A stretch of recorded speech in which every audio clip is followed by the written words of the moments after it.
Ladies and gentlemen, boys and girls, it's your boy, Sir Wilkins of the Job and Tears podcast, and I hope all is well. I got one of my favorite guests back on the show for Coffee Talk with Friends. You know who she is. Jizzy, formerly known as the girl from the Dead Ass Girls podcast. And You she's back. already know, baby. She just went dark. I don't know what happened. We're going to continue talking. And she's back. Oh, she's back again. She went dark again. She back. She is back. My bad, yo. No, it's all good. It's all good. Welcome back to another episode of Coffee Talk with Friends. I hope you're well, homie. I am well. Thank you for having me back on the show. I'm not having coffee this time. I am having some water though, some good old H2O. It's good for your soul, good for your skin, good exactly, for your good for your skin, your soul. It's good for your pussy juices to run clear, you know? Yeah. You ever never mind, you married, so you really can't talk about that. What do you mean? Have you ever had like bad taste in cum? Yes, that happens. And the thing is, like, ladies and gentlemen and gays and theys and everyone who's listening or watching this, your diet is important. But if you want to cheat the system, just do 2 days of good eating, 2 days before you do, and you should be fine. But also, you gotta kind of consider we are human beings. I don't think we're meant to be tasting like candy. You know what I mean? Like, I don't think our physiology is supposed to taste like strawberries. All right? Nah, it's fine. I remember once, and any lady that's dealing with me right now probably gonna be. She doesn't watch it, so it doesn't matter. So this one time, right? Someone gonna snitch. Watch. I was eating, if you know what I mean, and the grape burst, and it tasted like coffee. Oh. Yeah. It was okay. I've never had that happen before. I've heard of it, and it's possible that they may have been drinking way too much coffee, but it is also possible that they were probably about to start their period soon. Really? Yeah. So like, if you know your body, you should. Every woman, every person should know their body, their scents, their smells. There are certain smells that you'll smell before, during, and after that kind of lets you know where you are. So, and again, it's different for everyone. Like I've heard, like people be like, "Oh, it smells like pennies," like that copper smell. So your period's about to come. I did that before once. Yeah, or some people be like, "Yo, it smells like Doritos," and it's like, all right, well, maybe you should lay off the fast food for a little bit. Maybe drink a little bit of water. Some people have said like, "Oh yeah, like it smells like sweat," which I'm like, yeah, sweat is fine. It also depends on the fabric of your underwear, believe it or not. If you wear really cheap underwear, like really cheap fabric, whatever chemicals they used on that fabric, rubbing on because pH, it's acidic. So you mix in an acid with something that's probably alkaline or something that's more acid, you're going to get some weird little reactions down there. So for anyone who cares about, bodily health, definitely drink water. Definitely wash with soap and water. Not this whole, I use Summer's Eve. Listen, none of that shit is supposed to go there. That shit is not good for you. It actually strips you from good natural oils, good natural, things that you need to keep it running, your pussy needs a little bit of maintenance, and and also, dudes, dick cheese is not cute. All right, no more smegma. Oh, okay. Yeah. Speaking of smells, lately on these Twitter streets and the internet wrestling community, it's been smelling like straight beef between AEW and WWE fans, stands, and also AEW's owner. And also your boo cakes Roman Reigns actually said a couple of things during this Yo, beef type of thing going on. So, you know Miss that Jimmy, 50 Cent song "Popping Them Things"? yeah, That's Roman. yeah. So, Miss Jizzy, what do you think about the beef that's going on currently between AEW and WWE? Actually, I'm about to say something that maybe some people, if you're familiar with my former podcast life, something that might not sound like typical Jizzy shit. I think this is all fabricated. This has all been engineered by both brands. I feel like they both been meeting backstage, secret handshakes, secret pounds, whatever. And I feel like they're just doing that just to create some kind of Friday night war. Do I believe that there's actual beef? I think some stars who may not fuck with the other brand, they might have some, like attitudes against it. But as far as like actual beef, no.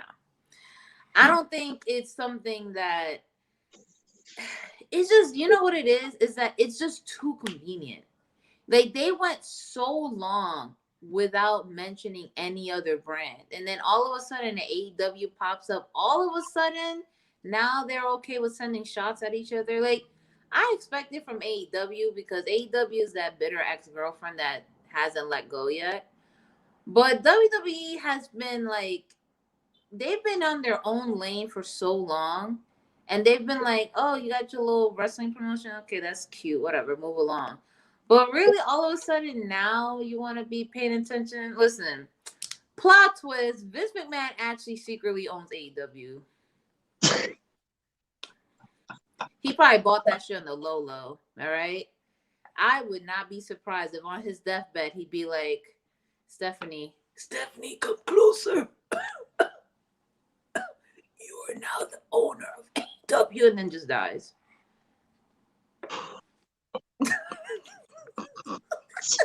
Yo, you just played out a whole Godfather scenario, like some real G shit right now. Like, Because, like, think about no, but okay. Oh, perfect example.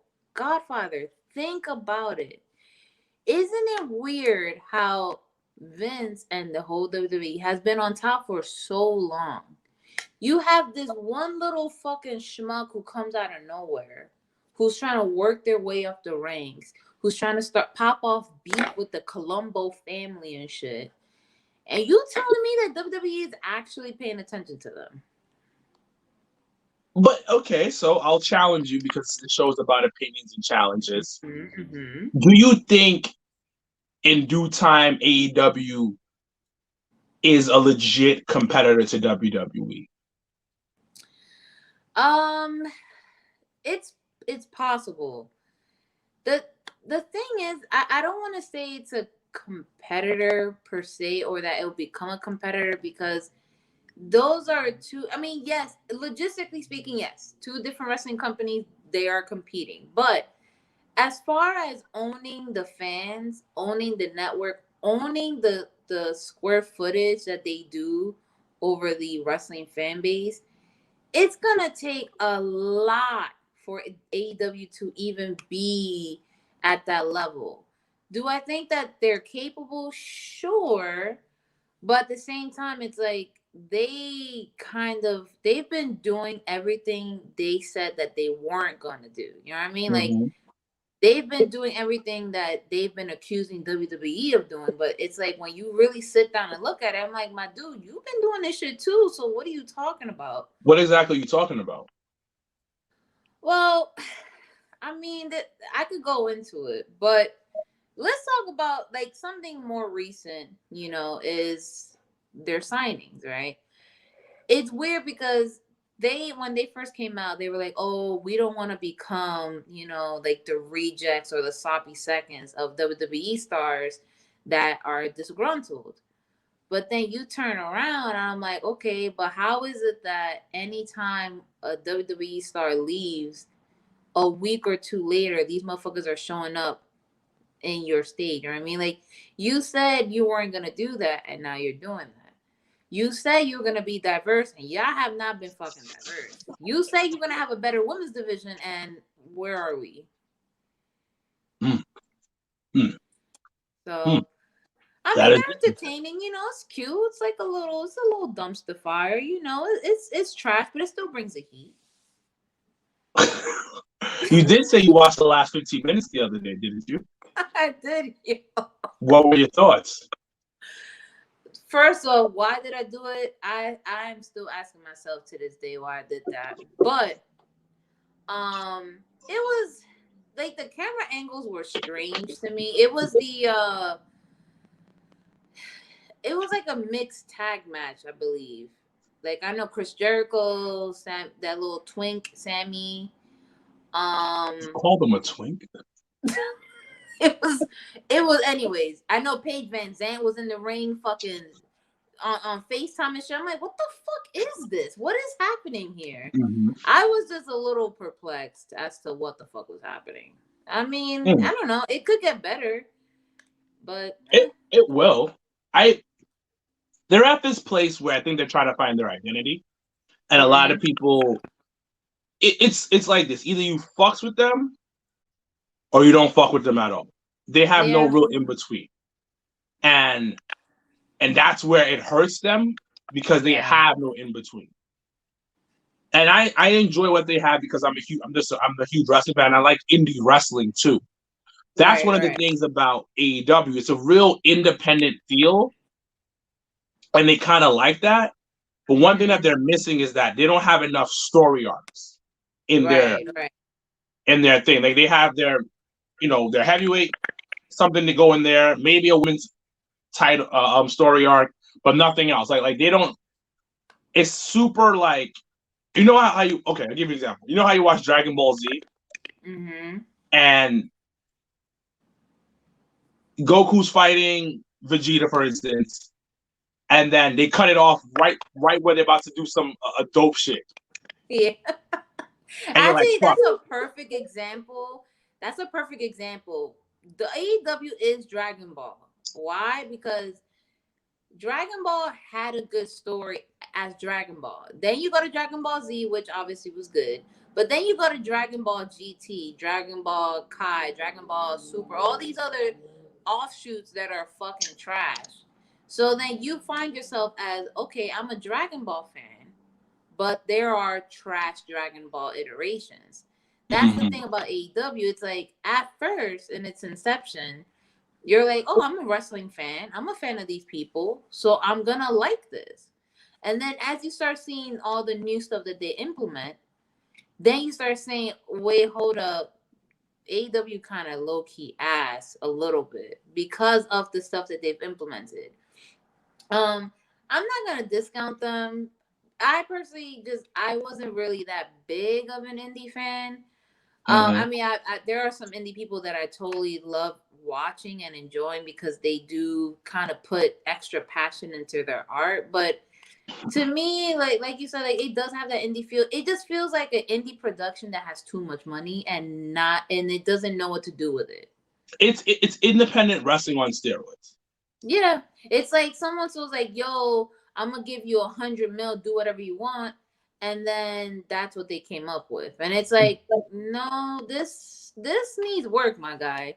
And you know what it is that they stand in their own way because like you said, there's no middle ground. Like something I will say WWE has is that you have that middle ground fan base who they may not fuck with everything of the show, but there's elements of the show that keeps them tuning in. Like, listen, they may not watch it every Monday and Friday, but they're watching every single pay-per-view.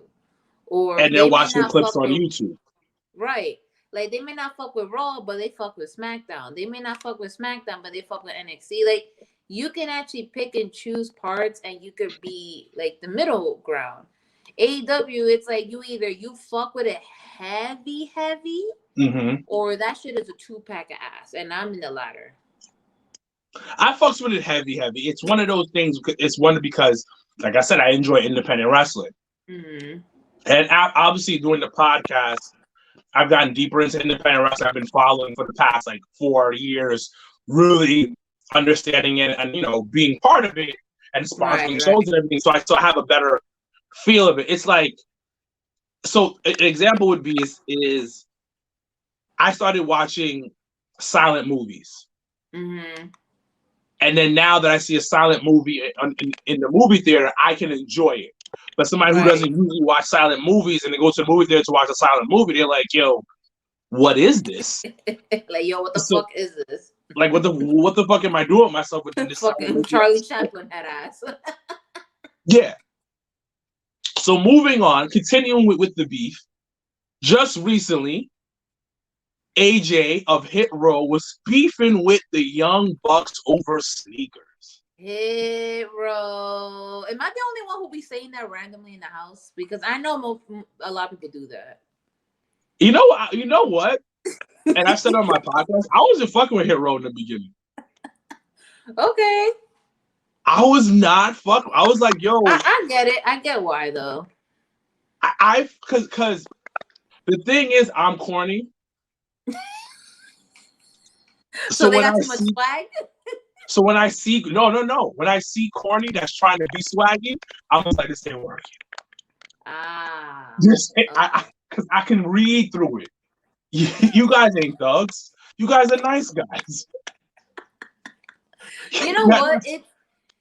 At first I wasn't fucking with them because I was like, yo, please don't tell me this is another stereotypical crime time bullshit because this is 2021. We don't need this. But as they started, doing the little promo, they started growing on me. Like, it just kind of became like a staple that I'm like, oh, I don't even think they're a stable. I think they just actually chill with each other. Like, I think this is just them fucking around.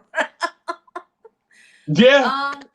Yeah, like it's cool. I mean, it is type corny at times. I will admit. I'd be like, all right, fucking relax. All right, I don't really think someone speaks like that naturally, but I could be wrong. Maybe that's who they are. This whole sneaker beef. All right. Here's where I stand on it. It was so fucking corny and unnecessary. Right? Really? Yes, and I'm gonna tell you why. Because one, who the fuck cares? Like, who stepped up to? No, I want to know who stepped up to him. Like, yo, you heard these motherfuckers are wearing fucking Jordans and you blah blah. Like, who actually stood there and said, yo, we need a sneaker beef in these streets? Like, who actually? I don't. Like, he reminds me of them Harlem dudes who, like, you could all be in a group hanging out together and then all of a sudden be like, oh, I'm from Harlem. And it's like, okay, nobody fucking asked you. Like, what is this? So I thought that Hit Row thing was kind of stupid. But the Young Bucks, they could have just sat there and ate their fucking food and paid no mind to them. Like, it started a whole thing out of nothing. So when the thing went down, I was just like, okay. I saw AJ posted. Yeah. And then MVP commented. Mm-hmm. Then Swole commented because I feel like there's a small universe within wrestling of black wrestlers who all know each other. Yeah. Yeah. Like, it doesn't matter what brand you are. It feels like they all fuck with each other. Yeah, they all fuck with each other. And if they don't fuck with each other, they know of each other like really well. Yep. So I saw that. I was like, oh, this is funny. This is cool. And I knew I kind of had to figure they were talking about Young Bucks. So when I saw Young Bucks comment, I was just like, all right, one comment is fine. Because they changed their bio. Then it was 2. Then it was 3. Then AJ did a diss track. And I was just like, all right, this is a lot. But I fucked with the diss track. And then Max Caster came in there and was just like, yo, my toy just dropped. Max Caster was just like, yo, he started talking. Now, on the surface, I love the beef because it adds more stuff for me as a podcaster to talk about with you. It's content. It's content. It's great content and stuff of that nature. My only issue is that none of these motherfuckers really started this shit. It was Shane O'Mac. And I need to put some respect on Shane O'Mac's name. There we go. Because Shane was one of the first people to be out here in these wrestling streets with Jordan 1s on, Jordan 3s, Jordan 31s. If you wear Jordan numbers past like 20, you really like You really like Jordans. Yeah, no, you really be fucking with the sneaker game heavy. And he also did that sneaker shopping with on Complex. Like, he's really about it. So, like, yeah, his name Top Dollar. There you go. Like when he's throwing little jabs online and shit, and he dropped that little freestyle or whatever. I think it was called a hit dog will holla. I think it's called. I think Like, so. And he used the I forgot which rap song beat he used, but it was a pretty good rap song. yeah, like it was cute. He got a little time. He knows how to use Audacity. It's cute. But my thing is, right, if you don't want to get dragged, if you know you're getting dragged, right, without being mentioned, without being tagged, sit down and shut up. You don't have to fuel it. You don't gotta comment. You don't gotta do none of that. Just sit there and take your fucking L, and that's it. Because I promise you, no Young Bucks fan was sitting there thinking, oh, yo, man, I wonder what the Young Bucks sneakers are like. Like, I wonder what their no one is sitting there thinking that. I don't know if maybe the Young Bucks beat him on the sneakers app. Is that why he's tight? Was he trying to cop some Fear of Gods and they got it before he did? Like, did they resell him a sneaker for like $1,000? Like, something had to happen for him to say that. I mean, it's funny. It's just that I'm like, sit down. Like, what? No one even. First of all, I never even checked his own sneaker game. Like, that's how I know it's okay. It's okay. So my only issues with the Young Bucks is that they wore fake Jordan 1 Dior's. Oh yeah, So I remember that because I didn't know they were fake. Wasn't it the same week that Kamala Harris's nephew wore them, the real ones? Because Kamala Harris' I think nephew, so. Yes, I think it was the same week of the inauguration, or the same month, something like that. It was something of that nature. So what happened was they wore them, and then they wore them in like their first. It was like one of their first couple matches when they like turned heel, and their whole thing was that they creased them. They were creasing them because the sneakers are like 2 racks plus. Like, I think right now they're like 10 racks. Yeah. So every sneaker person, and I'm like a mini sneakerhead, they saw that they're like, yo, what the fuck? You creasing a pair of Dior's and you're in a match with them? Then like some mega OG sneakerhead person caught them, was like, yo, these are fake. Yep. These aren't real. Yeah, because didn't they end up coming out later saying that they were fake or whatever? I think so. I don't know if they ever admitted to it. And then they were just like, and after that I lost all respect for their sneaker game. I didn't know that people were actually paying attention, to be honest. Nah, because they were showing them off. That was it. Yeah, okay. You kind of fuck yourself when you start talking shit. You should have just sat there and not said anything. In the picture that I think is Matt. I mixed them both up. They're like the Usos to me. I mixed them up. But Matt, I'm assuming it was Matt. Matt was like in kneeling and he was creasing them, and then Nick, he was kicking the air. You can see the bottom of the sneaker with like Dior on it, and he was doing that on purpose. So then sneaker OGs was like, nah, these are fake. So once you do that, I can't respect your sneaker game anymore. But it's suspect now. Is like, how long ago did that shit happen? That AJ felt like, did he have a tremble in the night? Was it keeping him up? He was just trying to get attention. Let's just keep it a buck. Let's just keep it a buck.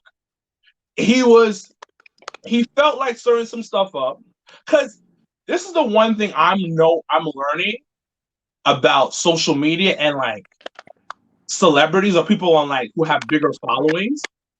They want that interaction, because more interaction means more money, means that the bosses or whatever company they work for is going to pay attention to that. Because so how do I stir things up? I go up against my company's enemy, quote unquote. I talk shit about their biggest star, quote unquote, and I get a bunch of interactions, a bunch of likes, a bunch of retweets, a bunch of retweet quotes. But Mm-hmm. also, and I'm gonna tell you this right now, that freestyle, he had that shit in the tuck. That shit was a fucking rollout.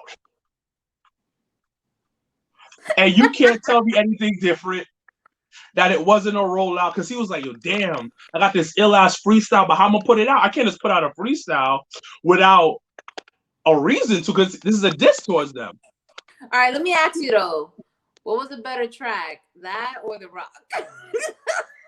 You know what I'm saying? You know I'm obsessed with The Rock. So anything The Rock does is fire.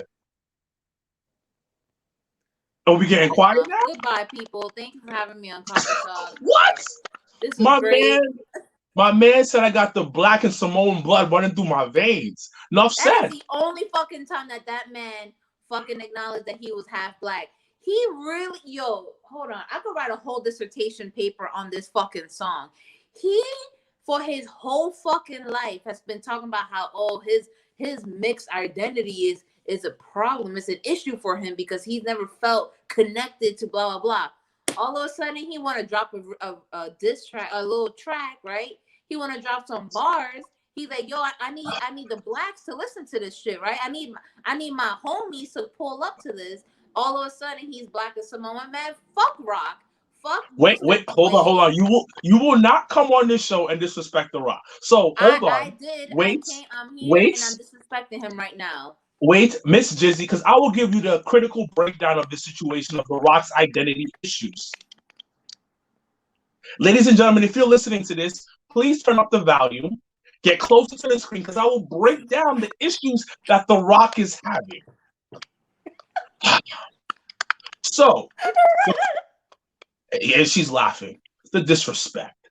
The problem is, at a very young age, The Rock had issues with his father. Sir, we'll get wait. I am not done, Miss Jizzy, because you will not come on this show and disrespect the people's champ, my uncle, The Rock. Because in my head, he's my uncle. Listen, I think The Rock is someone who has way too much money and not enough too much time on his hands for someone who has all. He doesn't need to do this. Why? Why doesn't he need to do this? Why? His favorite rapper is Tech-N9ne. No. First of all, Tech-N9ne is washed. I don't care what nobody says. Hey, you disrespecting Tech-N9ne. You just want to talk shit today. You just want to talk shit today. I bring the dead ass energy, even though I don't got the podcast no more. Which, by the way, like, I miss it. I'm not gonna lie, I do miss podcasting. You're gonna miss it because it's therapy. Maybe we should do this every month. Me and you talk shit for every month. Whatever. Yeah, there we go. But like I said, you're not disrespecting Tech-N9ne, but the most important thing, you have to disrespect The Rock because him and his dad had issues as a very young child. So at that young child, he couldn't get connected to his black side. This happens. I'm gonna give you an example. Back in my day, I was dating this girl that was part Japanese and part black, right? You told me the story, actually. Like, yes, I did tell you this. You told me the story. Yes, and this is a perfect example of why it connects with The Rock. Well, for people who haven't heard this story, what I said 100 times, she never connected with her black side because she wasn't close to her dad. Her mom raised her, just like The Rock. The Rock's mama raised him and brought him to that Samoan side where they eat beef and mayonnaise together. Well, can I interject for a bit? Because yes, please. This issue is more nuanced than that, right? While I understand the issues that he had, with his father and how that kind of alienated him from his identity, I also think that it's on the mom and her family. It's on them to acknowledge the fact that I have a mixed race child. You know what I mean? And this goes to anyone out there who's listening, watching, etc. If you're in an interracial relationship, mixed race relationship, whatever you want to call it, and you know that your kid is spending more time with one side of the culture and not the other, it's up to you as the parent or guardian to expose them to that other side. You know why? So that way we don't have to grow up in 2095 with another fucking Rock dropping whack ass bars. He Okay. was not dropping whack ass bars. Stop saying this because you didn't have to go there, Jizzy. You didn't have to go there because his bars weren't whack. They were top tier fire. They were top Anyway, tier follow me on Twitter at @Jizzy if you agree with me. Thank you. But the critical breakdown is from a 1 to 5. What do you give that track? Oh, you talking about AJ's track? No. Well, what was the question? The Rock track on Tech Nine. What do you give that track? Face Off. Oh, out of 1 to 5? Yes. Can I give it a negative integer? Excuse me? You know what? I'm gonna give it a 2. The beat was okay, and he tried to rhyme some complex compounded words. He went to English 101. I'll give him a little credit for that. A little something. He did something. It's a 2. It's a small. It's like a 1.99. So it's like a close 2. Well, my breakdown of that is a 4. But we'll continue reviewing more stuff. 1 out of 5. 4 out of 5. 4 out of 5. 1 out of 5. 1 out of 5 because I like the other guys on the track. Okay. The Rock had the best verse. Fair enough. Yes, The Rock is the best at everything he does. Did you see the Black Adam trailer? Yes, I did see the Black Adam trailer. What were your thoughts on that? So as like an avid comic fan, I'm just confused as to what direction they're going because he looks nothing like Black Adam. Like physique wise, sure, but from the neck up, I thought that they would try to kind of match him to look like the comics. Also, I guess I'm just a little confused because they definitely did change the origin. And again, this was a very small snippet, so I'm pretty sure when we watch the Shazam movie, we'll get more. I mean, I don't know. I'm not sure how I feel about Black Adam because it looks like they changed a lot from the comic book origin. Mm-hmm. I'm afraid that because of who he is, I feel like he had too much say in it. And I feel like this is about to become another mid-ass Rock movie. This whole entire time we've been talking, you've been disrespecting my man. But I will say my opinion on it. I do think you're right. I do think he took over that movie. So this is the reason why I think he took over. Mm-hmm. There was a rumor going around that he low-key didn't want to do the movie unless it was a DCU type of movie, meaning that he wanted to do the movie with Superman, Batman of that, like the JLA type of thing. He wanted to be like an Avengers type of thing. Like his whole thing was like, was this going to lead to like him being in a JLA type of movie? But obviously, you see the DCU didn't work out, and they're doing like all independent movie type of things. Unless it does work out later on, I don't know. But you know what it is too is that what's very irresponsible of that, if that rumor is true, is that tells me that he doesn't know his source material, because Black Adam is primarily a Shazam villain. I'm not saying he doesn't have, like, he's had interactions with the Justice League, but those are on some offshoots. If we're talking about the actual like comic series and just the character itself, he barely ever interacts with the Justice League. I mean, only in like he was part of the Injustice League and the Legion of Doom, fine. But primarily, it's only in the newer iterations like DC Rebirth. Is it DC 52 or Rebirth? My bad. There's like a fucking Ghost Rider outside. DC Rebirth, which is like from 2016. Yeah, like 2016 to 22, like to now, like the new stuff. Oh, so this is after DC, the new 52. This is after New 52. Okay, because I haven't read after New 52, so that's that. Thank you for that.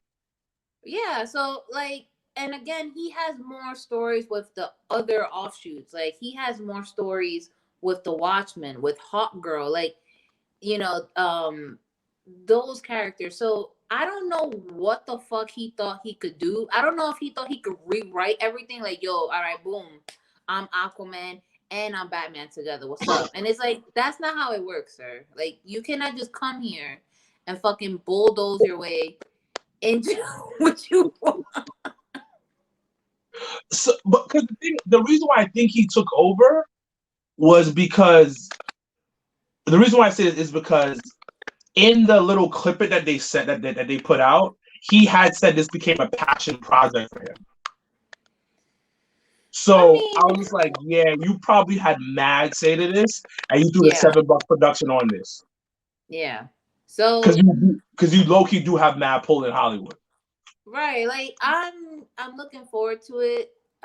Again, it's not to say that he doesn't interact with the Justice League. He does eventually when Shazam, you know, Billy Batson becomes a part of Justice League. But I'm just saying that he's not that much of a. It's not like he's the Joker, you know what I mean? No. I think you're 100% right, and I from what I remember reading, he really wasn't, and I didn't see him in the New 52 stuff. So, you're probably I'm gonna take your word for it. It's just that I just feel like him being because I love him. Don't get me wrong, but I'm always honest about him because he did the same thing with Fast and the Furious. Homeboy came in and looked at Vin Diesel and said, I'm doing a spinoff. Shut up. And you know what did a whole ass spinoff. It's ego. It's ego and the fact that no one's afraid to say no. Like, I'm going to say this, as much as I clown him and as much as I dunk on him, I think he is an extremely hardworking man. I think his work ethic is like unmatched. All right, thank you. You know, the Hispanicness came out. You know, I think the fact that he's been able to blow up from becoming a wrestler to a movie star, fucking Hollywood magnate, like I do legitimately love his story and his journey, and I think it's great, especially you know a person of color, you know, to see him rise to that, even though you know his identity. I mean, you got you, but I'm gonna cut you off, but you got to give his Hispanic wife credit for that. No, his Hispanic ex-wife. Yeah. Listen, Danny Garcia, she's representing the biggest fucking names in Hollywood right now, including The Rock. So, you know, like I think that whole journey in itself is amazing and I applaud it and I think it's great. At the same time, I'm not about to sit here and lie and be like, yo, he's the greatest fucking actor when he's not.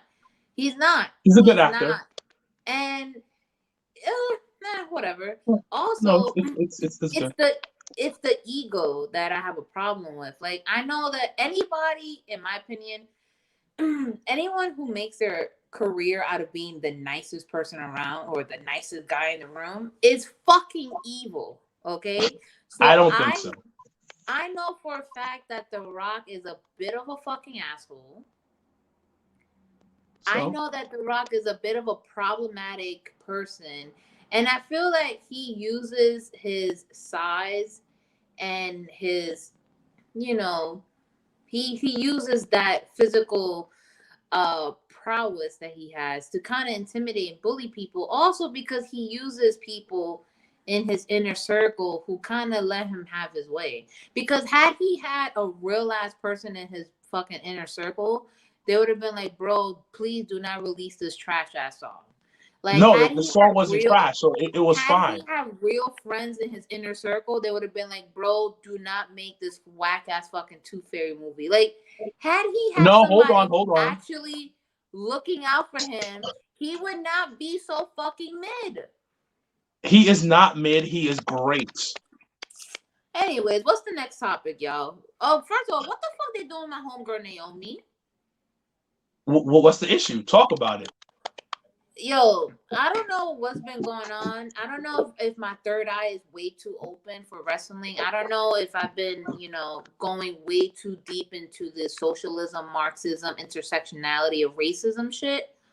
But let me just say right now that Sonya Deville, drop your fucking address right now, bitch. because I'm taking it personal. I'm taking it personal as to how you're treating Bianca and Naomi versus how you let fucking dog face ass Charlotte talk to you any fucking way. You mean Cher?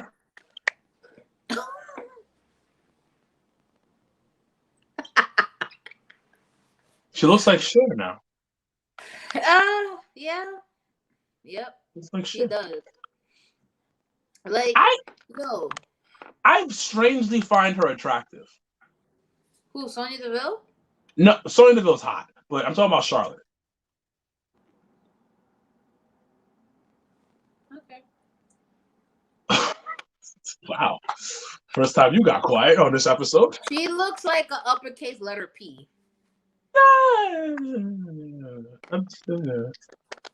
She looks like a big ass Pez dispenser. You know what it is? When she first started NXT, I thought she was a baddie. I thought she was very pretty, athletically was amazing, this and that. I don't know. Ever since she started doing the face shit and the booby shit, it's not hitting, sis. It's not hitting. Like, she's definitely taken up after her dad. Heavy. Also the fashion game is hit or miss for me. Nah, I think she's hitting it, B. I think she's hitting it. She's hitting it more because I feel like Andrade be dressing her. Because before Andrade, she was not. No, you don't think Andrade is definitely dressing her? like Andrade started piping, and then it was. This is how I think it went down. It was after a show. He piped whatever, and they woke up the next morning, and she was getting dressed, and she put some whack outfit on for the next show. And Andrade looked at her like, "Yo, mommy, we don't do this here. We need to go shopping. We're gonna use your credit card, or we're gonna go shopping. Because you need to look better if you're gonna hang out with me." Like, Charlie, baby, you wearing Luke's, I wear Timberland. You know what I mean? Like, baby, you cannot. You out here in the we color Luke's. We don't. Who's been wearing Luke's, baby? Mommy, you need to buy the teams. Exactly. You do not lace them up, mommy. And then he hit her with the, "Yo, if we go back to Mexico, I can't look stupid. You're gonna make me look stupid dressed like this. Because I'm a legend." Right. And he did like this too. He put his hand out like this. He put his head in the air. Because I'm a legend. And then he looked at her. That's exactly how it went down. Don't quote me. Yeah. He told her, like, "Nah, we can't do this." And then he was continuously dressing her for the rest of the time. And he still dresses her. Like, she'll send her, like he puts on her clothes for her, like she's a 5-year-old kid going to middle school. Like, he puts the heels with the outfit. You imagine? He's like, "We're not doing this." He writes a little like, "Te amo, baby."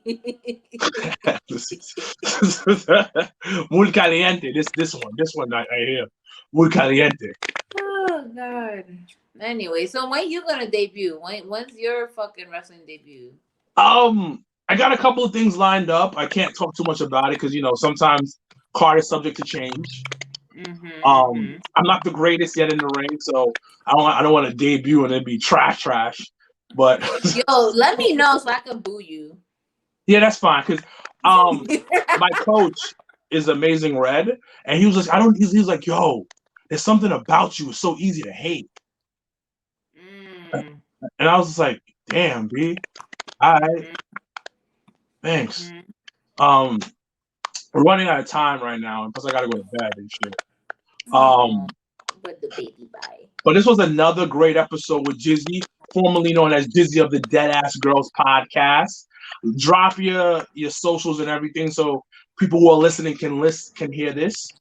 Yes. Go ahead, and because it's about to be boosted the fuck up on my Twitter, which is @deadassjizzy.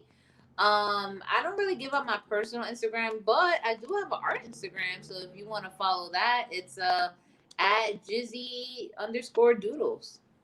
Okay, ladies and gentlemen, this was another great episode of Coffee Talk with Friends and with our special guest, Jizzy, formerly known as Jizzy from the Dead Ass Girls podcast. Here.